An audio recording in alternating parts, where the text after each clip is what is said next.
Come sit so we can make sure you're... Are we ready? Lisa? Phil? Okay. So we're going to... Things are on outside. Okay, great.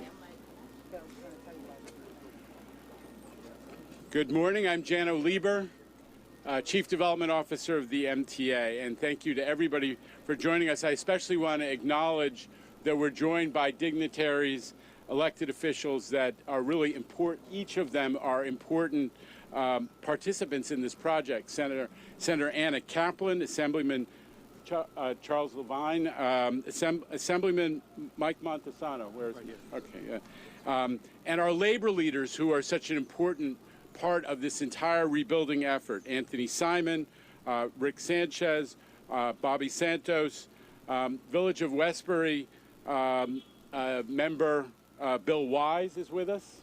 Thank you.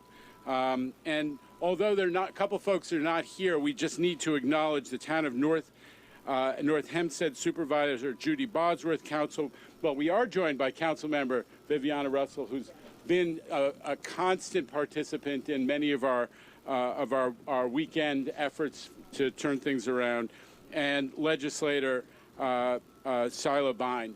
So, Sila, I'm so sorry. Okay. So apologies. So I'm always going to get into trouble for my mispronunciations, but these are people who have contributed, each of them, enormously to this project.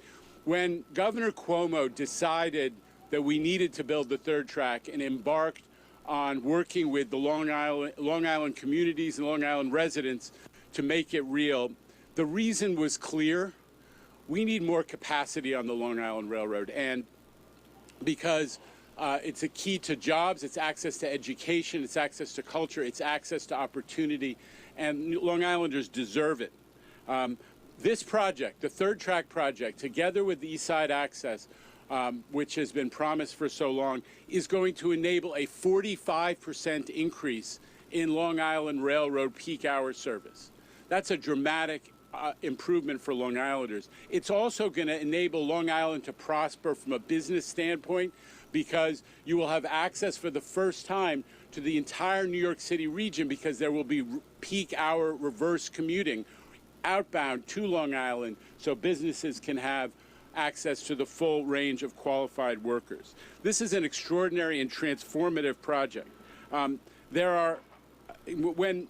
But we are building this project step by step, and we want to do it in a way that will build credibility with Long Islanders. People had questions about this project, whether it could be done on time. They remembered how long it took to do some of the grade crossing eliminations, for example, at Roslyn Road. This project, we said, nuh-uh, we are going to get these grade crossing eliminations done in 6 months, not years, in 6 months. And today we open this grade crossing, this crossing to traffic on the 6-month deadline. So I need to acknowledge that this is an extraordinary message of commitment to dates. We're able to do that for a couple reasons. One is that we've adopted design build. This is a new way of contracting that is transforming how the MTA builds. It means we're getting out of the business of contractors, lots of different contractors, lots of different designers arguing about who needs to do what when, and instead putting it one team in charge who have responsibility for all design, all construction, all logistics. And we are making commitments on dates that are supported by incentives and by penalties. And the contractor on this job making the 6-month deadline means that those penalties will not come down. So we're committed to deliver on time and on budget, and we're especially committed to grade crossing eliminations because of the safety implications, which are so extraordinary. We know in this community what can go wrong on grade crossings because of what happened at School Street not long ago. And we know the impact of these safety issues on all of the people who live in this neighborhood, and the convenience issues of having traffic backed up for hours on the main line of the Long Island Railroad all along it. We have to change that. And the grade crossing elimination that we're celebrating today is a big piece of it. So I want to just acknowledge that not only are we having a successful project that is transforming how we do work and how we deliver for Long Islanders, but we're also doing it in tandem with labor. And we're, as I said at the outset, we're joined by 3 key labor leaders. They represent the range of different Long Island Railroad workforce, and that partnership is essential. We all know that you're not going to get the work done without top-notch folks from labor by your side, and we'll be able to deliver that. And we're also appreciative to the New York State Legislature, which has taken such great steps to support a capital program that is comprehensive and that enables us to get mega projects like this done. We're coming up on the renewal of the MTA capital program, the governor's leadership, together with the legislature, in getting congestion pricing done so that we will be able to have the kind of money necessary to continue this project. So we're doing, as I said, a ton of work. This summer, we have rolled in 2 new underpasses. You see one behind us, done in an innovative way that had never been accomplished before in the United States, and 2 new rail bridges, and we did each of them in single weekend outages, which is extraordinary and unprecedented. I need to recognize the entire project team, but starting with Mark Roche, who is the project executive. One of the ways we are changing projects at the MTA is we're creating a system of accountability, where there's somebody who's in charge of the project, and they're responsible for the budget, and they're responsible for the schedule, and we ask them to be responsible for all aspects. There's no excuses. There is real accountability for the first time. And I need, most of all, in closing, to recognize Phil Eng and the leadership of the Long Island Railroad, who are improving service and addressing all the service issues that have been historically challenges for the railroad in the context of this extraordinary range of work that is going on all around them. So we all need to thank Phil and his team for their extraordinary leadership. And at that point, I'd like to turn it over to Phil for him to say a few words. Phil? Thank you, Jano. Good morning, everyone, and thank you for everyone attending here today.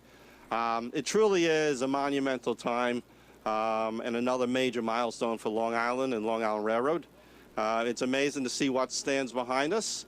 When you just think about going back to January of 2016, when the governor first announced that the mainline expansion project is something that we should move forward with, and that is something that is vital to not only the railroad, but to Long Island. And here we are in 2019, one of the first, or the first, grade crossing elimination as part of this project. And as Jano talked about, on time, on budget. And I think as you look at it, it's a beauty. No longer will the gates be down more than half an hour out of the 60 minutes of a peak hour. No longer will our trains have to blow their horns. It improves reliability for the railroad service, it improves safety for our employees, safety for our customers, but also safety for the surrounding community. When you think back, in July, we pushed this bridge, 3.5 million pounds of concrete steel in one weekend into place. And that doesn't get done without open-mindedness and new technology and a partnership between industry and the workforce at Long Island Railroad. A new technology that was brought over from Europe, first time done in North America. And on the beginning of that weekend, our workforce came in and they removed the tracks, they removed the signals, they removed the power, allowing 3TC and Capital Construction to get in there and slide this bridge into place.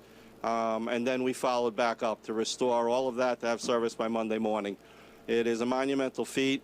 As Jano mentioned, minimal impact to property takings, no residential property takings at all, which is a change in business from past grade crossing eliminations.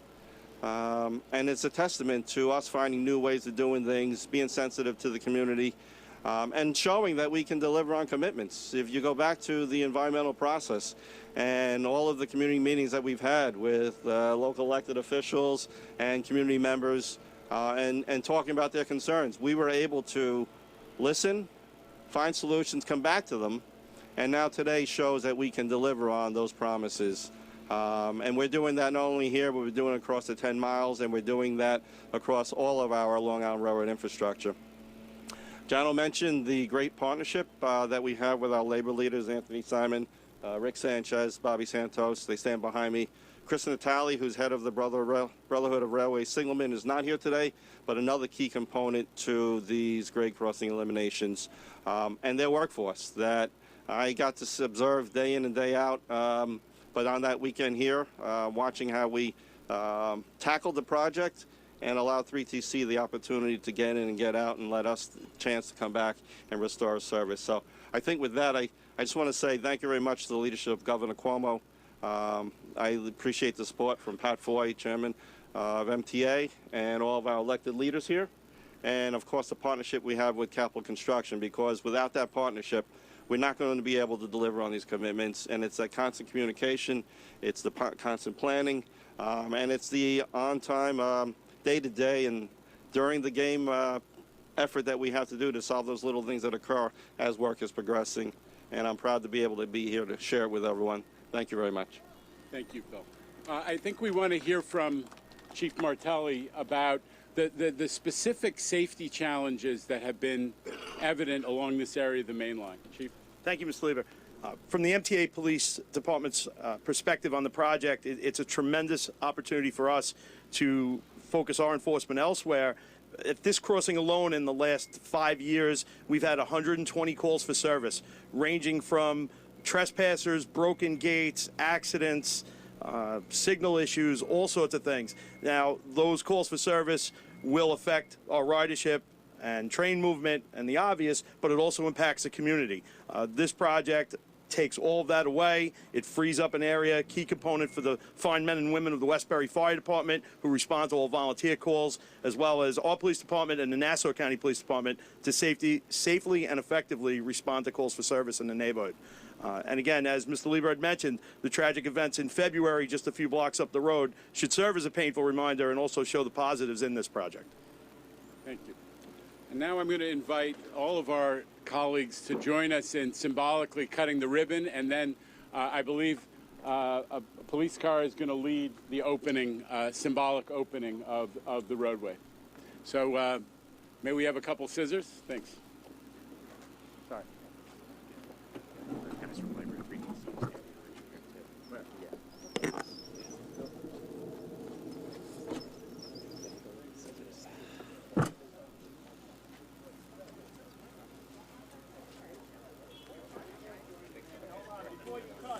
Guys, you want to go to the other side of the river?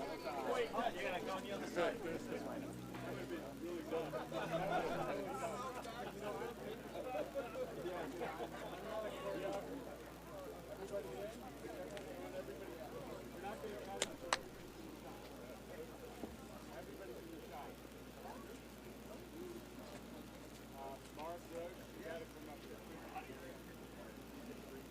I have to acknowledge the gentleman from the 3TC contracting group. Come on up.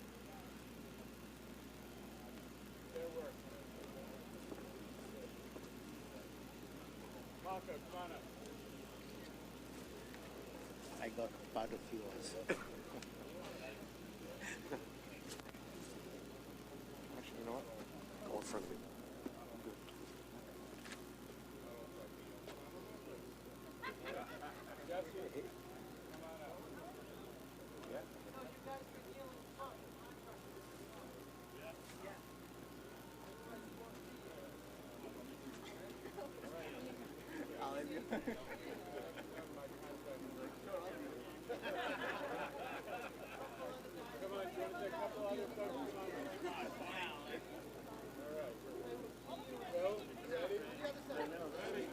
Everybody ready for the shot? Take it with the train. One, two, three, cutting and... So close.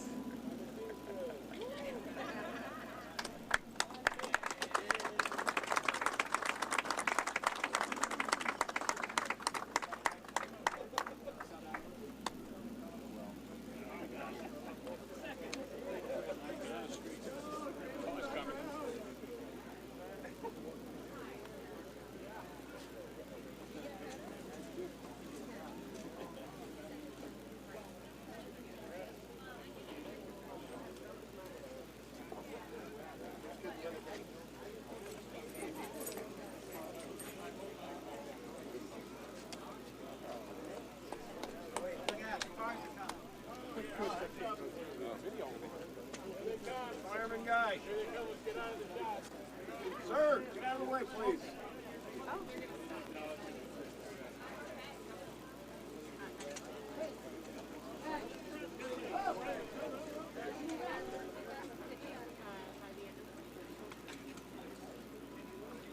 Step back, please. Step back, please.